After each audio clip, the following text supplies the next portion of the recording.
Tema 45 de la oposición de física y química para secundaria.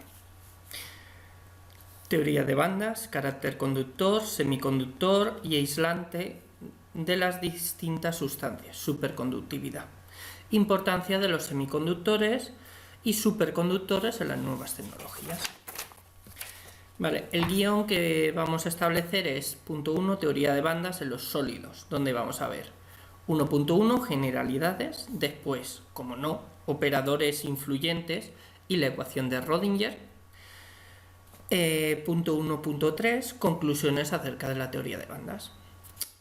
Punto 2, superconductividad, veremos generalidades, situación experimental. Punto 2.2, tecnología de la superconductividad y 2.3, teorías. Punto 3, importancia de los superconductores y de los semiconductores en las nuevas tecnologías. 3.1, superconductores comerciales y aplicaciones futuras.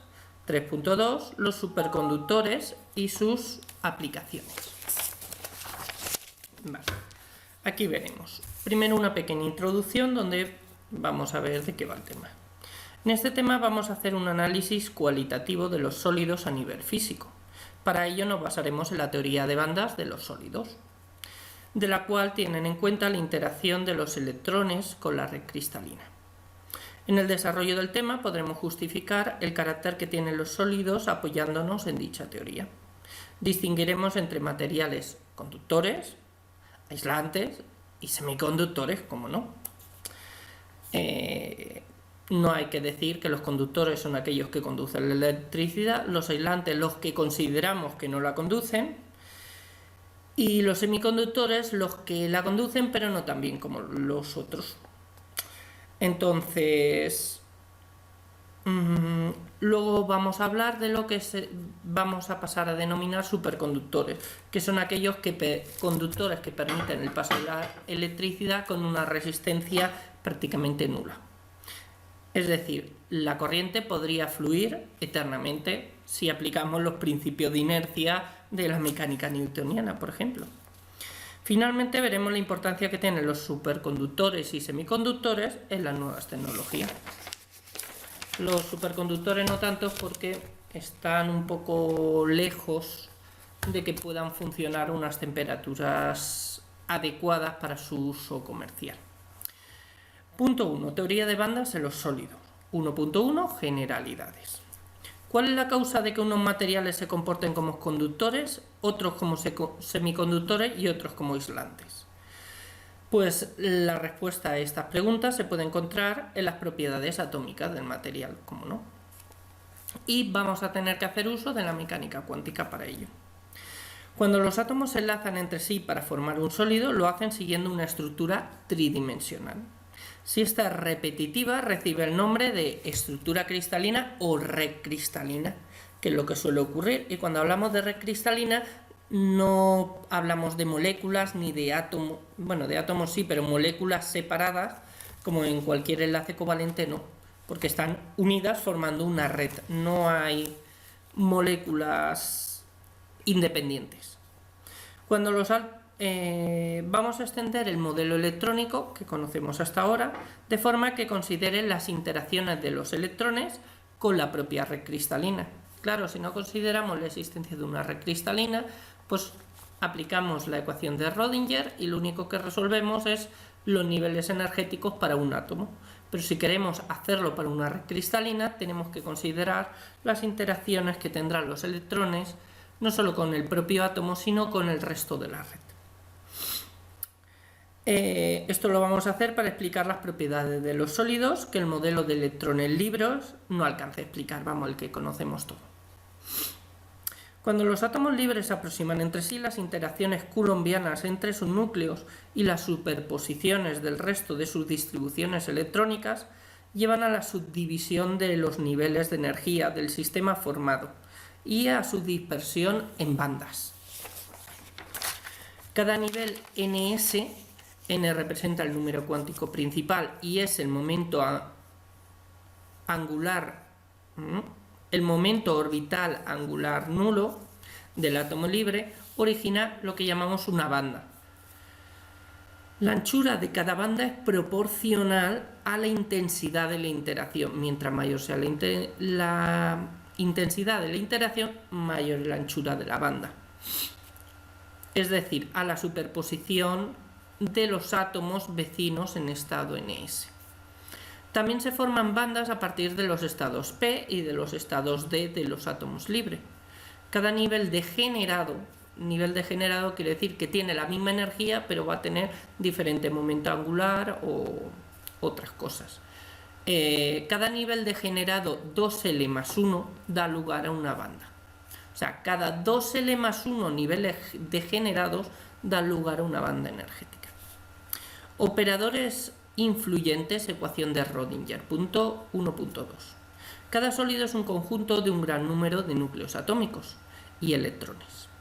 Para conocer los estados estacionarios y el espectro energético del sistema de partículas analizado, hay que resolver la ecuación de Rödinger para el cristal. La ecuación de Rödinger, como todo el mundo sabemos, y los que no lo sabemos pues hay que mirárselo, es el hamiltoniano por la función de onda, phi, es igual al autovalor del hamiltoniano, que es E, la energía, por phi, que es la función de onda, donde es la energía del cristal y es un autovalor del hamiltoniano que tenemos que considerar. Phi es la función de onda propia del operador H, que depende de las coordenadas de todos los electrones R y de los núcleos atómicos R mayúscula. Vale, un pequeño inciso.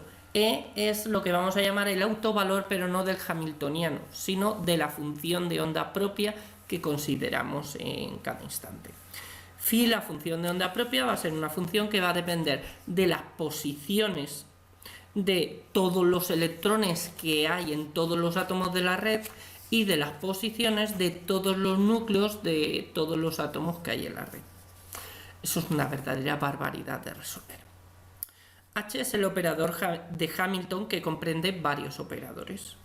1. Comprende el operador energía cinética de los electrones, el operador energía cinética de los núcleos, el operador energía potencial de interacción de los electrones entre sí, de dos en dos entre sí, el operador de energía potencial de interacción de los núcleos de dos en dos entre sí, y el operador de interacción de energía potencial de interacción entre electrones y núcleos de dos en dos. ¿Vale? Y todo esto es un hamiltoniano increíblemente enorme que, si lo aplicáramos, crearía una ecuación, una serie de ecuaciones diferenciales gigantescas cuya solución nos daría justamente el potencial energético o los niveles de energía que al final se concretarían en las diferentes bandas existentes que existen en una red cristalina. Claro, teniendo en cuenta todas estas componentes, la ecuación de Rödinger se complica mucho, ¿no? Sabiendo que el número de variables independiente se determina por el número de partículas del cristal, que es del orden de 10 a la 23 centímetros a la menos 3, 10 a la 23 es mucho, bien. Tener en cuenta que 10 a la 6 es 1.000.000, 10 a la 12 ya hablamos de 1 billón, 10 a la 18 1 trillón. Pues hombre, 10 a la 23, 19, 20, 21, 22, 23, pues algo así como 100.000 trillones de centímetros a la menos 3. Su solución, eso de partícula. Su solución solo se puede obtener mediante una serie de aproximaciones, como se puede suponer, en las que no vamos a profundizar, sino simplemente mencionar. Vale, aproximaciones que vamos a considerar después de que tosa. Aproximación adiabática y aproximación de valencia. Aproximación monoelectrónica y aproximación de electrones firmemente ligados. Y ya está. Punto 1.3. Conclusiones acerca de la teoría de banda.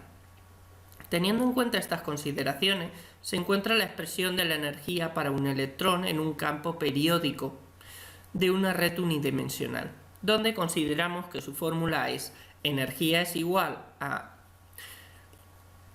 a energía sub A más C más 2A por el coseno de K sub A. Generalizando para una red cúbica tridimensional tendríamos que la energía como autovalor sería E sub A, que será el autovalor, imagino, más C, una constante, más 2A por el coseno de K sub X por A, más el coseno de K sub Y por A, más el coseno de K sub Z por A. Lo cual todo lo podríamos dejar al final como el coseno... Bueno, no sé si lo podríamos dejar igual. Bueno, podríamos hacer un producto escalar de dos vectores. Uno sería... No, sí. K sub X, K sub Y, K sub Z, podríamos considerarlo un vector director multiplicado por una constante que es A. Nota, A es el parámetro de la red. El análisis de estas expresiones nos permite sacar unas conclusiones acerca del espectro energético de los electrones en el cristal, que es lo que queremos. Cuando se forma la red cristalina, el nivel E sub A del átomo aislado se desplaza a una magnitud C, debido a la interacción de los átomos. El sentido lo da el signo de C, según sea positivo o negativo. Cada nivel atómico se descompone en una banda, en la que la energía del electrón depende periódicamente de las componentes del vector de onda K. Los valores extremos de la expresión que hemos visto antes de la energía, el autovalor de la energía de una red cúbica tridimensional, serán cuando coseno de K sub A sea igual a más 1. Valores extremos. Por tanto, podemos considerar que la energía máxima será E sub A más C más 6A y energía mínima será E sub A más C menos 6A. Por tanto, energía máxima menos energía mínima es igual a 12 amperios. 12A. ¿Amperios? No, 12 amperios no, 12A simplemente, donde A era un parámetro que habíamos considerado en la ecuación de la energía. La anchura de la banda va a depender del parámetro A, magnitud integral de sustitución. Para un átomo aislado con varios niveles, en el cristal cada uno se descompone en una banda. Cuanto mayor sea la superposición de funciones de onda de los átomos, mayor es A. Y cuanto mayor estén superpuestos y mayor sea A, pues bueno, mayor será la anchura de la banda o del nivel. Vale, mayor es A, ya que se determina A por la superposición de nubes electrónicas. Por ello, en los niveles más altos la superposición de funciones es mayor y así resulta una banda más ancha. Las bandas de energía en general están separadas por intervalos de energía E sub G, los cuales llamamos bandas prohibidas. Banda permitida, banda prohibida. Banda permitida, una banda prohibida. Banda permitida, banda prohibida, etc. Al aumentar la energía, E sub G se va reduciendo debido a la descomposición de los niveles superiores. En los átomos aislados, los niveles E sub A pueden ser degenerados, es decir, estar descompuesto en varias bandas, no en una. O sea, un solo nivel de un átomo aislado, al estar en una red cristalina, se puede degenerar en muchas bandas energéticas. Por ejemplo, el estado P puede tener 3 bandas, ya que tiene 3 valores Tiene 3 valores, 3 proyecciones, P sub X, P sub Y, P sub Z, son 3 orbitales degenerados porque tienen la misma energía, aunque sean 3. El estado de los electrones depende de K, vector onda. Por tanto, la energía o el autovalor del hamiltoniano que hemos considerado antes será E entre paréntesis K, E va a depender de K, que es una función periódica y par. O sea, E sub K o EK es igual a E dependiente de menos K. Tanto la presión como la temperatura alteran los valores de la energía de E sub A y de E sub G. Vale, el número de estados en una banda, 1,3.1. Analizando la ecuación de Rödinger y teniendo en cuenta las condiciones de contorno, se puede deducir que las componentes del vector de onda K no varían de forma continua, sino que toman valores discretos. Según esto, la energía de los electrones en una banda permisible también es discreta. Supongamos un cristal con forma paralelepípeda, cuyas dimensiones según los ejes X y Z son Lx, Ly, Lz, respectivamente. Para una red cúbica de parámetro A, Lx será igual a A por Nx, Ly será igual a A por Ni y Lz será igual a A por Nz, donde Nx, Ni y Nz son los números de átomos dispuestos en las aristas del cristal.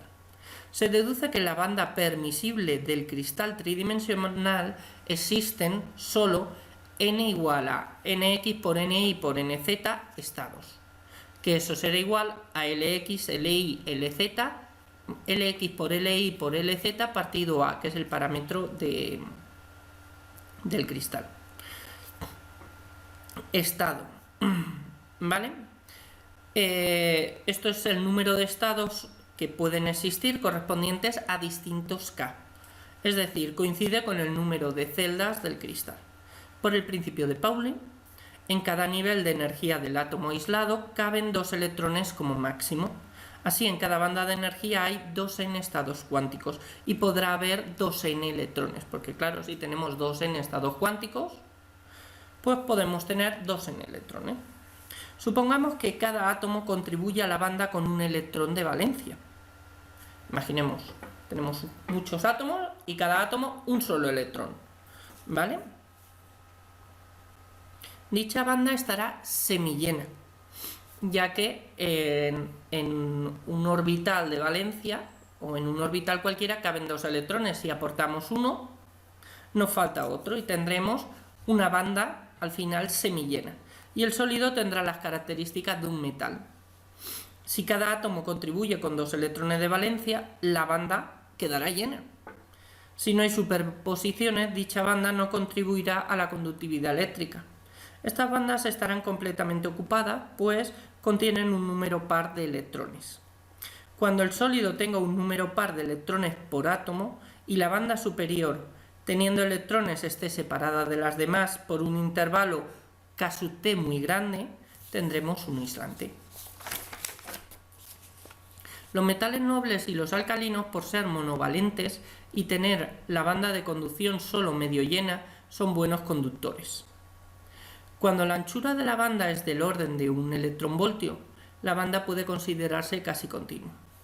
La energía cinética media del electrón en equilibrio termodinámico es 3 medios de K por T. K, la constante de Boltzmann, y a temperatura ambiente T son 300 Kelvin más o menos. De esto resulta unos 0,04 electronvoltios. Por eso, debido a la agitación térmica, los electrones van a poder saltar sin dificultad a otros niveles de energía superior si están libres. Veamos algunos ejemplos. El diamante tiene 4 electrones de valencia y las bandas están muy separadas, por unos 4,8 electronvoltios. Por lo tanto, es un aislante. Sin embargo, el silicio, aunque tiene la misma valencia y estructura que el diamante, es semiconductor por tener una separación de la banda del orden de 1 electronvoltio, mucho menor que la del diamante. Es decir, los electrones pueden saltar fácilmente. Todas estas diferencias entre conductores, aislantes y semiconductores pueden explicarse tanto por las diferencias de valencia como por las diferencias de energía entre algunas bandas. Esquemáticamente tendríamos podríamos hacer varios dibujos donde tendríamos que un conductor es aquel en el que tenemos una banda llena, luego un E sub G pequeñito y luego una banda conductora. Un semiconductor es aquel en el cual un conductor es aquel en el que tenemos una banda semillena y una banda prohibida. Un conductor. Un semiconductor, aquel que tenemos una banda llena, pero tenemos un gap pequeño para poder saltar a otra banda.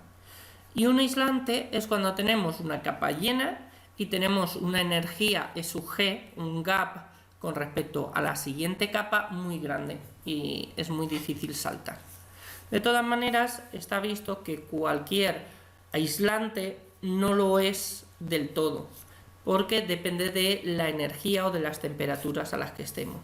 Llega un momento que a determinadas diferencias de potencial, podríamos decir, un aislante se convierte en conductor siempre y cuando no se fastidie la estructura del aislante antes de convertirse en conductor. 1.3.2 Bandas prohibidas. Otra explicación. Por otro lado, el estudio de la reflexión de Bragg en la superficie de cristales nos demostró la naturaleza ondulatoria de los haces electrónicos. Una de sus consecuencias es la aparición de discontinuidades de energía en la distribución de los estados electrónicos de los electrones de conducción. Esto supone la existencia de zonas donde la ecuación de onda no tiene solución. Estas son llamadas bandas prohibidas y son decisivas en la determinación del carácter conductor, aislante o semiconductor de un sólido. Más o menos es un poco lo que hemos estado explicando.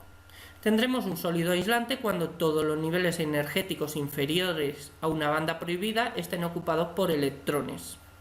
Eso es un aislante porque no hay manera por ahí de que se pueda conducir nada. Y todos los niveles superiores están vacantes. Pero la banda prohibida es lo suficientemente grande que ningún electrón, simplemente por movimiento térmico, pueda saltar a la otra banda. La formación de bandas prohibidas y permitidas puede entenderse de otra forma. Partiendo de los niveles de energía de los átomos neutros separados, estos cambian al aproximarse las distribuciones electrónicas de los átomos adyacentes, cuando se superponen para formar el metal. Vamos, que cuando, igual que pasa en una molécula, los niveles energéticos de los átomos individuales se superponen y crean otros niveles, pues aquí pasa algo parecido cuando muchos átomos se superponen, pero no para crear una molécula, sino una red cristalina, pero se superponen con todo el metal.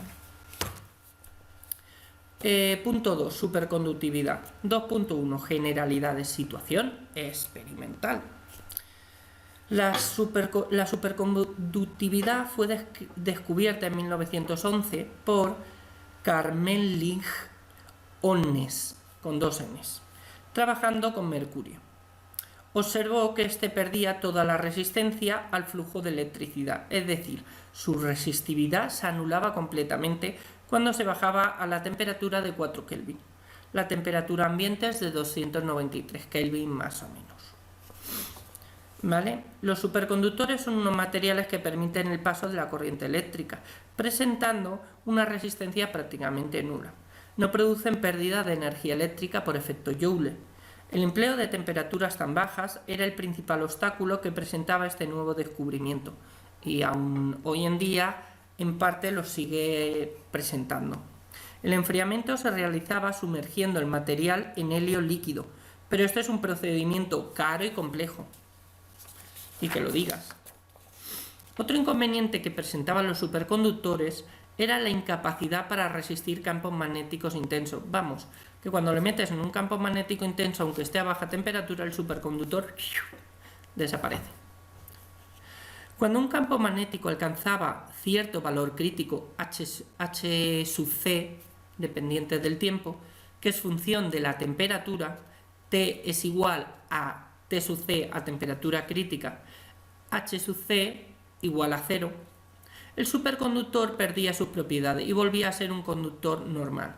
Por tanto, tenemos una temperatura crítica en la cual dejan de ser superconductores y una excitación magnética crítica H sub C en la cual dejan de ser superconductores. Para solventar el primer problema existen dos posibilidades: buscar otro sistema de refrigeración menos costoso que el helio, o descubrir nuevos materiales que presenten temperaturas críticas más altas. A lo largo de estos años se ha conseguido aumentar la temperatura crítica utilizando materiales complejos y formando aleaciones superconductoras. En 1987 se anunció el desarrollo de un nuevo superconductor con una temperatura crítica de 98 Kelvin. Lo flipas. De los 200... ¿Cuánto hablábamos antes?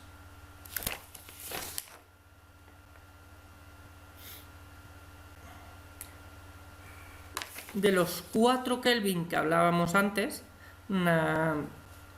cerca de los menos 260, O sea, los menos 269 grados centígrados, ojito, hemos pasado a los 98 Kelvin, ¿vale? De 4 Kelvin a 98 Kelvin.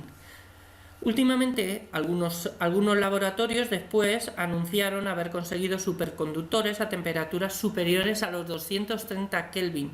273 Kelvin es 0 grados centígrados. 230 grados Kelvin pues son unos menos 47 grados. Una temperatura bastante más asequible de poder alcanzar y mantener. Por otro lado, el nitrógeno líquido licúa a 77 Kelvin, inferior a la temperatura crítica que alcanzaba hasta ahora. Es muy barato y fácil de transportar. A pesar de todo esto, los superconductores siguen planteando grandes problemas. No pueden soportar corrientes eléctricas altas tampoco, ni tampoco generar campos magnéticos intensos, por lo que no se pueden emplear electroimanes superconductores con este fin. Y por último, son difíciles de construir en cables, anillos, etc. 2.2. Tecnología de la superconductividad. El flujo de corriente en un conductor supone que los electrones tienen que abrirse paso a través de la red. Esto origina la resistencia del conductor.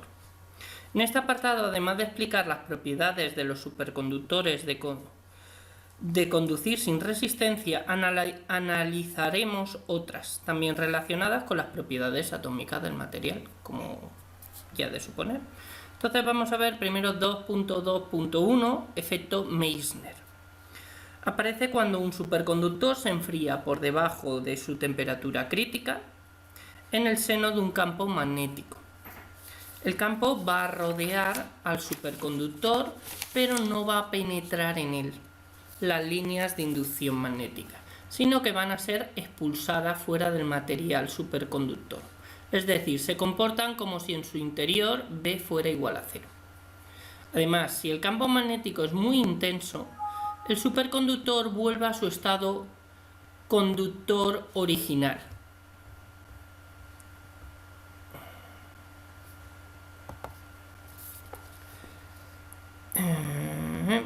Además, si el campo magnético es muy intenso, el superconductor vuelve a su estado conductor original, estando incluso a una temperatura menor que la temperatura crítica. Se puede hacer una clasificación de superconductores tomando como criterio la capacidad de repeler un campo magnético. Así que tenemos de tipo 1 y de tipo 2. Los de tipo 1 son metales puros, como el plomo y el estaño. Repelen el campo magnético hasta un determinado valor H sub C, campo crítico. Una vez alcanzado, el superconductor pierde todas sus propiedades. Y tenemos los de tipo 2, más resistentes. Son aleaciones de metales de transición. Tienen un segundo campo crítico H sub C. Al alcanzar H sub C1, el superconductor no repele completamente el campo. Esto lo hace una vez que alcanza HC2, que es cuando empieza a presentar resistencia. Gráficamente podríamos simplemente hacer un dibujo en el cual dibujaríamos un metal y el campo magnético que penetra en él. Y a partir de eso en un material conductor. Y en un material superconductor tendríamos el material superconductor y el campo magnético que está por fuera, no llega a penetrar.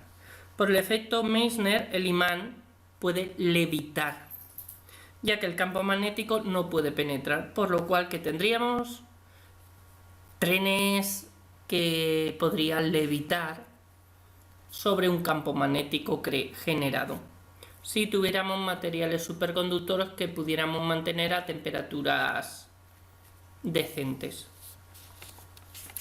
Esos trenes se llaman trenes maglev.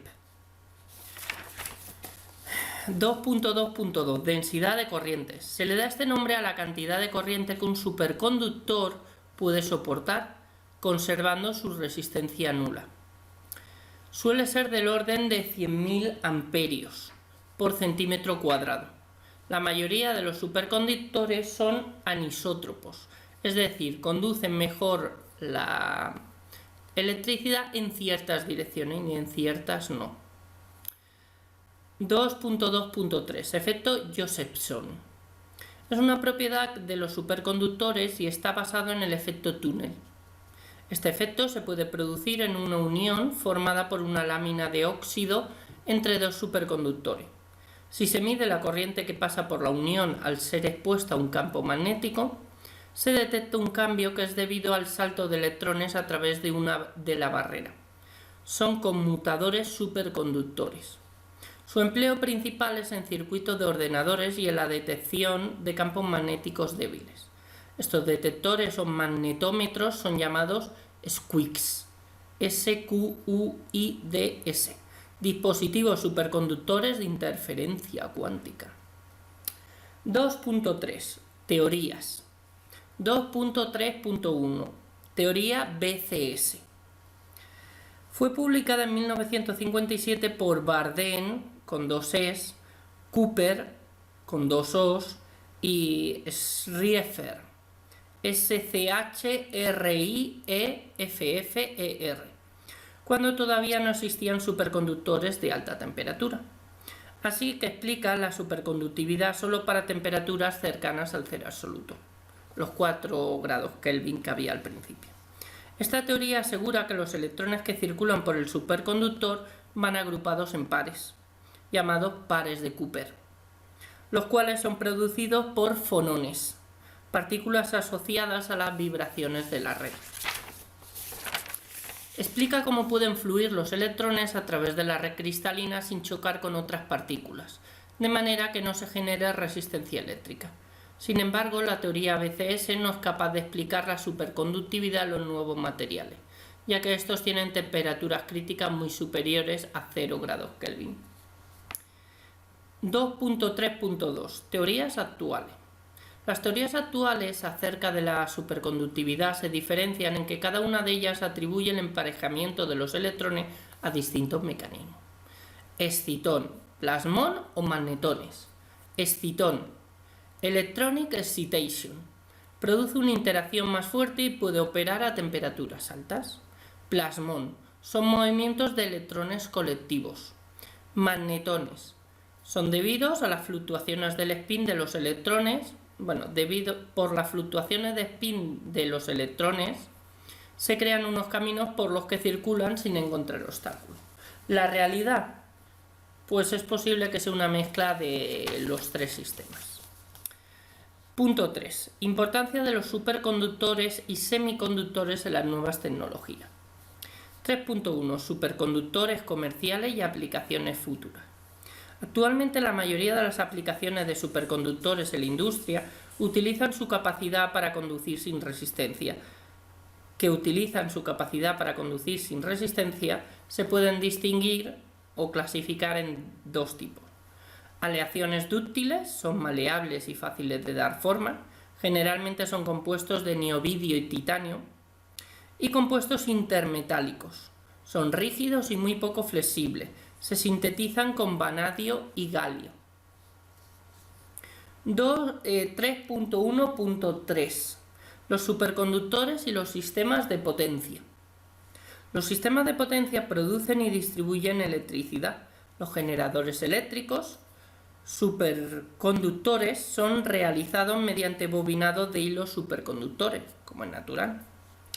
Para la producción de la misma cantidad de energía requieren mucho menos trabajo. La distribución mediante una red de líneas superconductoras de alta tensión reducirían totalmente las pérdidas de energía, que actualmente son del 20% de la energía transportada. 3.1.2. Los superconductores y la electrónica. Probablemente sería la electrónica el área más beneficiada con el uso de superconductores. Tanto circuitos integrados como transistores, que hoy por hoy son 2 de los dispositivos electrónicos con mayor aplicación, ordenadores, electrodomésticos, mejorarían si se emplearan en su diseño superconductores, ya que no disipan calor, es decir, los aparatos no requerirían ningún tipo de ventiladores. Además, los dispositivos serían más rápidos y más complejos, ocupando menos espacio. Sobre todo, los micros a bajas temperaturas de los ordenadores funcionan muchísimo más rápido. 3.1.3. Los superconductores en ciencia, medicina, transporte y defensa. En ciencia y medicina, los superconductores son aprovechados para crear campos magnéticos muy intensos y a su vez detectar señales magnéticas débiles. Dentro de la física de altas energías se emplean electroimanes superconductores de aleaciones dúctiles en la construcción de aceleradores de partículas o colliders en español. En el laboratorio también se podrían emplear electroimanes superconductores para confinar reacciones de fusión nuclear. Estas son muy violentas y producen un gran desprendimiento de energía. Los investigadores piensan que materiales a base de semiconductores podrían contener esta energía.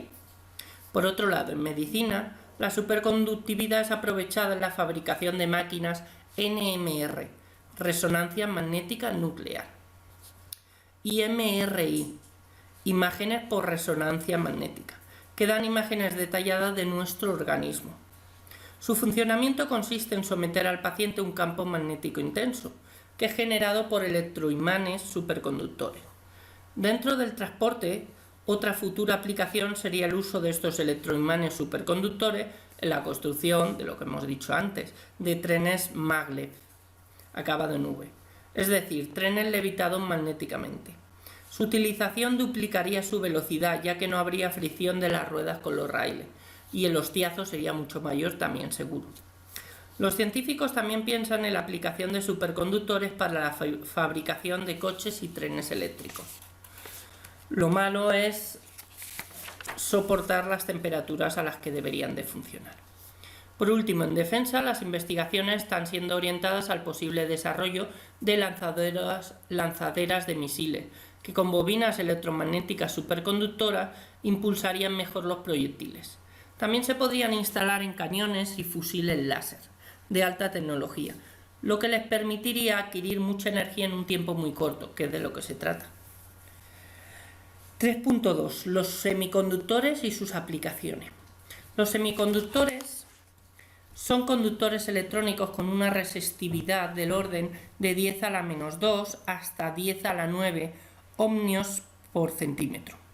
Es decir, entre los conductores 10 a la 6 ohmios centímetro y los aislantes 10 a la 14 hasta 10 a la 20 ohmios centímetro. En el cero absoluto, un semiconductor se comporta como un aislante, no como un superconductor. Sus propiedades pues van a proceder de la agitación térmica, de las impurezas y de los defectos de la red. Estos materiales tienen muchas aplicaciones industriales, tales como las células fotoeléctricas, solares, los detectores, los transistores, etc. Los semiconductores mejor estudiados son el silicio y el germanio, pero hay otros importantes como el selenio, teluro de plomo y el carburo de silicio. Antes de profundizar en este apartado, vamos a distinguir entre dos tipos de semiconductores. Llamaremos semiconductores intrínsecos y extrínsecos. Intrínsecos son aquellos que no tienen impurezas ni defectos, y en los que las densidades de portadores N, o sea, electrones, y P, huecos o defectos de carga negativa, ocasionados por la ausencia de un electrón en una región microscópica, a su vez macroscópicamente neutra, coinciden. O sea, coinciden las densidades de portadores N, o sea, electrones, y P, huecos. Por el contrario, los semiconductores extrínsecos son los que no tienen igual densidad de electrones y de huecos. Esta desigualdad es ocasionada por la presencia de impurezas o por la proporción de átomos diferentes en el caso de semiconductores compuestos. Llamaremos dopado al proceso de sustitución de átomos del elemento estudiado por átomos de otros elementos parecidos que llamaremos impurezas. En general, los semiconductores extrínsecos y en concreto el silicio dopado son los materiales más usados en las aplicaciones que vamos a estudiar, ya que las propiedades electrónicas obtenidas por el efecto de las impurezas son muy aprovechables. 3.2.1. Células solares, semiconductores para usos fotovoltaicos. Cuando la luz del sol incide sobre materiales semiconductores, los fotones transmiten su energía a los electrones de valencia del semiconductor para que rompan el enlace que les mantiene ligados a los átomos respectivos. Por cada enlace roto queda un electrón libre y se origina un hueco que se moverá dentro del sólido. El movimiento en direcciones opuestas genera una corriente eléctrica. en el semiconductor que puede ser liberada. Recordemos que esta energía provenía de los fotones y que ha sido empleada para formar pares electrón-hueco. Para separar los electrones de los huecos e impedir que se restablezca el enlace, se usa un campo eléctrico que nos va a dar una corriente del mismo sentido que el campo. Este efecto es llamado efecto fotovoltaico y los dispositivos que lo consiguen son las células solares. Las células fotovoltaicas pueden ser clasificadas por su forma o por el material que las constituye. Esta segunda clasificación nos interesa más. Tendremos células monocristalinas, las más comunes, y son hechas a partir de obleas de silicio. Células policristalinas. Utilizan semiconductores con pequeños cristales del material y sin orientación definida. Células policristalinas. Utilizan semiconductores con pequeños cristales del material sin orientación definida. Células amorfas, formadas por láminas delgadas de silicio amorfo y sus aleaciones con otros elementos. Actualmente son las más investigadas por ser baratas y tener buen rendimiento. Todo dispositivo fotovoltaico necesita una interfase semiconductora. Según la estructura de esta interfase y de los materiales que la componen, se puede hacer otra clasificación de las células solares. Además, su interpretación resulta más sencilla a partir de los diagramas de bandas. Puede decirse que existen 6 estructuras fundamentales: homunión, heterunión, cis, barrera Schottky con 2 T's y, mis y electrólito semiconductor o célula fotoelectroquímica. Para utilizar un semiconductor en una célula solar, este tiene que tener un gap apropiado, que absorba con eficiencia el espectro solar y pueda formar una unión que controle el campo eléctrico necesario para la conversión energética. Por este criterio, solo unos pocos materiales son utilizables.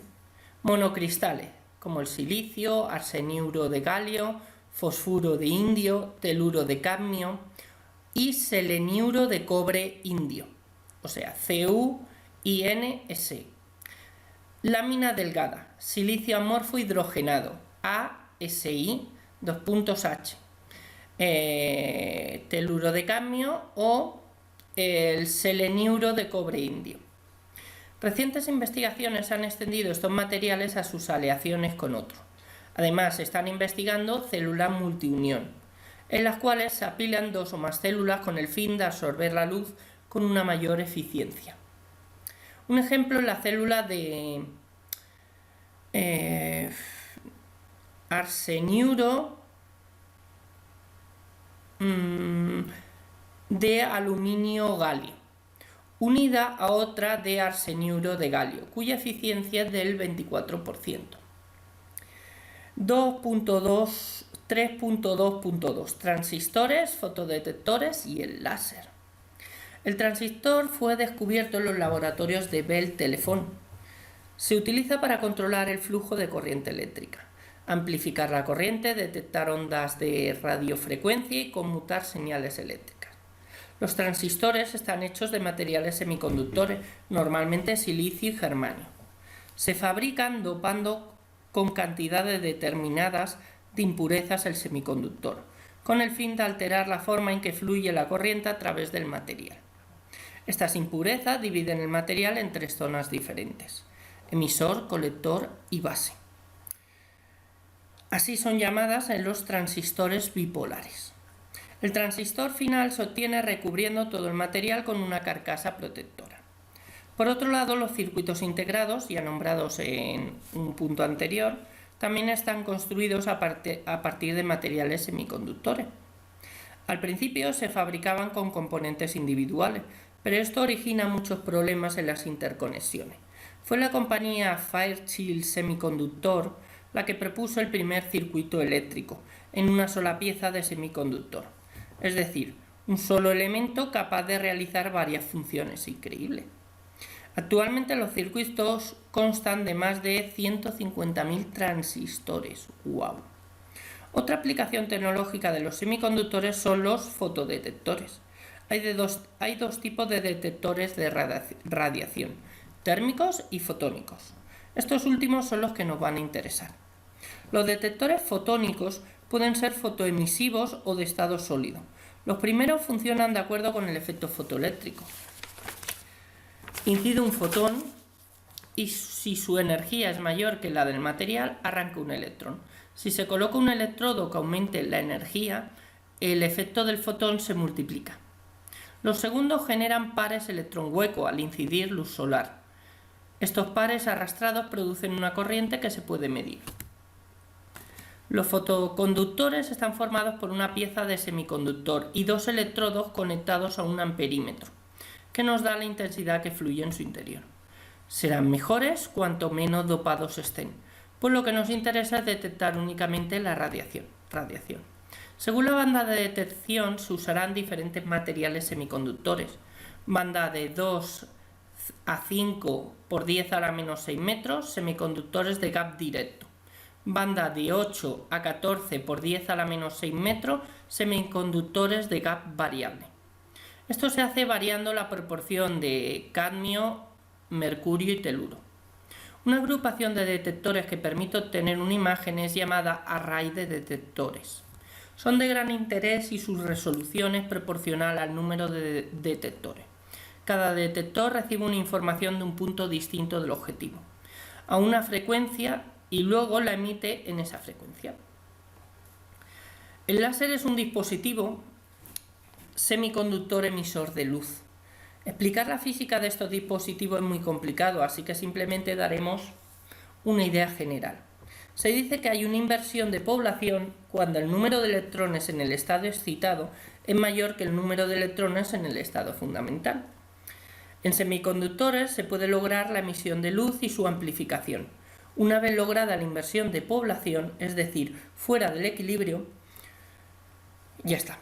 Hay láseres de emisión espontánea, es decir, el electrón salta a un estado de energía menor y emite un fotón.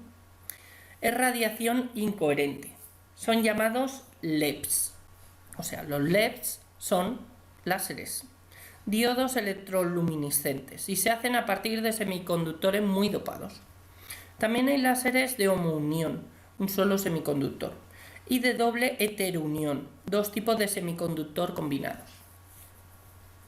Estos últimos son los que dan una guía de luz. Su utilidad está centrada básicamente en las comunicaciones ópticas, pues aprovechan la atenuación que estos ofrecen. Bueno, y con esto hemos terminado el tema. Lo único, podríamos hablar de bibliografía, en el cual podríamos ver Kittel con 2 T's, C, es el autor de Introducción a la física del estado sólido, de Ediciones Reverte, edición 1965. Habrá ediciones más modernas, supongo. Salimova con H, K.V, Física de los semiconductores, edición MIR 1975. Mayo, J.L, Superconductividad, el umbral de una nueva tecnología, edición McGraw-Hill 1991. Y bueno, chicos, hasta aquí todo. Espero que os haya gustado el tema, no os haya aburrido mucho y bueno, y hasta el próximo vídeo. Chao.